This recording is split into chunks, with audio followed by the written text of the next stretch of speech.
ಜಲಕ್ಕಾಗಿ ಜನರ ಒದ್ದಾಟ ಮುಂದುವರಿತಾ ಇದೆ. ಇನ್ನೊಂದು ಕಡೆಗೆ ಜಲಮಂಡಳಿ ದಿನಕ್ಕೊಂದು ರೂಲ್ಸ್ ತರೋ ಮೂಲಕ ಕಟ್ಟುನಿಟ್ಟಿನ ವ್ಯವಸ್ಥೆ ಮಾಡೋದಕ್ಕೆ ಮುಂದಾಗ್ತಾ ಇದೆ. ಬೆಂಗಳೂರಿನಲ್ಲಿ ಮತ್ತೊಂದು ರೂಲ್ಸ್ ಅನ್ನ ಜಲಮಂಡಳಿ ತರ್ತಾ ಇದೆ. ಮಾಲು, ವಾಣಿಜ್ಯ ಸಂಕೀರ್ಣ ಜೊತೆಗೆ ದೇವಸ್ಥಾನ ಹಾಗೂ ಐಷಾರಾಮಿ ಹೋಟೆಲ್, ರೆಸ್ಟೋರೆಂಟ್, ಸಾರ್ವಜನಿಕ ಪ್ರದೇಶದಲ್ಲಿ ಸ್ವಚ್ಛತೆಗೆ ಬಳಸುವಂತಹ ನೀರಿನ ಟ್ಯಾಪ್ ಫ್ಲೋ ಕಡಿಮೆಗೆ ಸೂಚನೆಯನ್ನ ಕೊಡಲಾಗಿದೆ. ಅಂದ್ರೆ ರಿಸ್ಟ್ರಿಕ್ಟ್ ಮಾಡೋದಕ್ಕೆ ಮುಂದಾಗ್ತಾ ಇದ್ದಾರೆ ಫ್ಲೋ ಅನ್ನ. ಟ್ಯಾಪ್ ಫ್ಲೋ ಕಡಿಮೆ ಮಾಡಿದ್ರೆ 50% ನೀರಿನ ಬಳಕೆ ಕಡಿಮೆ ಆಗುತ್ತೆ ಅನ್ನೋದು ಕೂಡ ಜಲಮಂಡಳಿಯ ಪ್ಲಾನ್ನ ಭಾಗ ಆಗ್ತಾ ಇದೆ.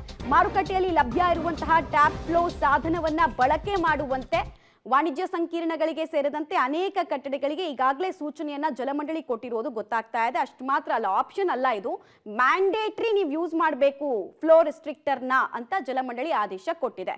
ಯುದ್ಧ ಕಾಲದಲ್ಲಿ ಶಸ್ತ್ರಾಭ್ಯಾಸವನ್ನ ಆ ಮೂಲಕ ಜಲಮಂಡಳಿ ಮಾಡ್ತಾ ಇದೆಯಾ ಅನ್ನೋ ಮತ್ತೊಂದು ಪ್ರಶ್ನೆ ಉದ್ಭವಿಸ್ತಾ ಇದೆ. ಮುಂಚೆನೆ ಇದನ್ನೆಲ್ಲ ನೋಡ್ಕೊಂಡಿದ್ರೆ ಪ್ರಾಬಬ್ಲಿ ಇವತ್ತು ಇಷ್ಟು ದೊಡ್ಡ ಸೀರಿಯಸ್ ಕ್ರೈಸಿಸ್ ಅನ್ನ ಬೆಂಗಳೂರು ನೋಡ್ತಾ ಇರಲಿಲ್ಲ ಅನ್ನೋದು ಕೂಡ ಒಂದು ವರ್ಗದ ವಾದ. ಡೀಟೇಲ್ಸ್ ಕೊಡ್ತಾರೆ ಪವಿತ್ರ. ಈಗ ಒಂದೊಂದೇ ಮೆಷರ್ಸ್ ಅನ್ನ ತಗೊಳ್ಳೋಕ್ಕಿಂತ ಮುಂಚೆನೆ ಒಂದ್ ಸ್ವಲ್ಪ ಎಚ್ಚೆತ್ಕೊಂಡು ಜಲಮಂಡಳಿ ಯೋಚನೆ ಮಾಡಿದಿದ್ರೆ ಬಹುಶಃ ಇಷ್ಟೊಂದು ಸೀರಿಯಸ್ ಕ್ರೈಸಿಸ್ಗೆ ಬೆಂಗಳೂರು ಕಾರಣ ಆಗ್ತಾ ಇರಲಿಲ್ಲ. ಯುದ್ಧ ಕಾಲದಲ್ಲಿ ಶಸ್ತ್ರಾಭ್ಯಾಸ ಮಾಡೋದನ್ನ ಯಾವಾಗ ಬಿಡ್ತಾರಂತೆ ಜಲಮಂಡಳಿ ಅವರು ಅನ್ನೋದು ಪ್ರಶ್ನೆ.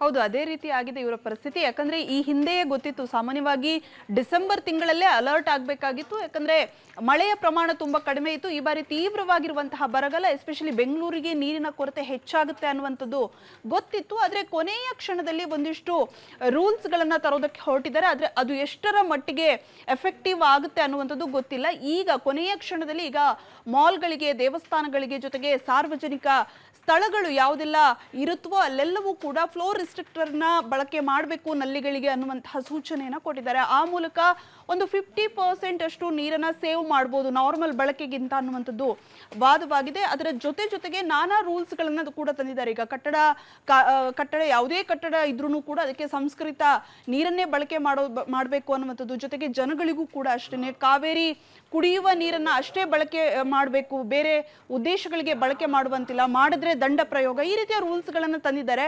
ಬಹುಶಃ ನೀವು ಹೇಳಿದಂಗೆ ಆರಂಭಿಕ ಹಂತದಲ್ಲೇ ಒಂದಿಷ್ಟು ಮುನ್ನೆಚ್ಚರಿಕಾ ಕ್ರಮಗಳನ್ನ ತೆಗೆದುಕೊಂಡು ಈ ರೂಲ್ಸ್ ಗಳನ್ನ ಆರಂಭಿಕ ಹಂತದಲ್ಲೇ ತಂದಿದ್ರೆ ಒಂದಿಷ್ಟು ನೀರು ಸೇವ್ ಆಗಿರೋದು. ಆದ್ರೆ ಈಗ ಹೊಸದಾಗಿ ತಂದಿದ್ದಾರೆ. ಜೊತೆಗೆ ಇದನ್ನ ಕಡ್ಡಾಯವಾಗಿ ಈ ಒಂದು ನಲ್ಲಿಗಳಿಗೆ, ಎಲ್ಲಾ ಪ್ರದೇಶದಲ್ಲಿರುವಂತಹ ನಲ್ಲಿಗಳಿಗೆ ಬಳಕೆ ಮಾಡಬೇಕು ಅನ್ನುವಂತಹ ರೂಲ್ಸ್ ಅನ್ನ ಜಲಮಂಡಳಿ ತಂದಿದೆ. ರೈಟ್, ಧನ್ಯವಾದ ಪವಿತ್ರ ತಮ್ಮ ಮಾಹಿತಿಗಾಗಿ. ಒಟ್ಟಿನಲ್ಲಿ ಟ್ರೈನ್ ಹೋದ್ಮೇಲೆ ಟಿಕೆಟ್ ತಗೊಂಡಂಗೆ ಆಗಿದೆ BWSSB ಪರಿಸ್ಥಿತಿ. ಯಾಕಂದ್ರೆ ಇಷ್ಟು ವರ್ಷಗಳ ಕಾಲ ಸಮಯ ಇತ್ತು, ಮಾಡ್ಕೊಳ್ಬೋದಾಗಿತ್ತು. ವಾಟರ್ ಮ್ಯಾನೇಜ್ಮೆಂಟ್, ವಾಟರ್ ವೇಸ್ಟೇಜ್ ಎಲ್ಲೆಲ್ಲ ಆಗ್ತಾ ಇದೆ ಅದಕ್ಕೆಲ್ಲ ಅಂಕುಶ ಹಾಕೋ ಕೆಲಸ ಮುಂಚೆನೆ ಮಾಡಿದಿದ್ರೆ ಪ್ರಾಬಬ್ಲಿ ಒಂದಷ್ಟು ಏರಿಯಾಗಳಲ್ಲಿ ಇವತ್ತು ನೀರಿನ ಬವಣೆ, ನೀರಿನ ಕೊರತೆ ಇರ್ತಾ ಇಲ್ಲ ಅಂತ ಅನ್ಸುತ್ತೆ. ಈಗ ನೋಡ್ಬೇಕು ಇದು ಎಷ್ಟರ ಮಟ್ಟಿಗೆ ಇಂಪ್ಲಿಮೆಂಟ್ ಆಗುತ್ತೆ ಅಂತ.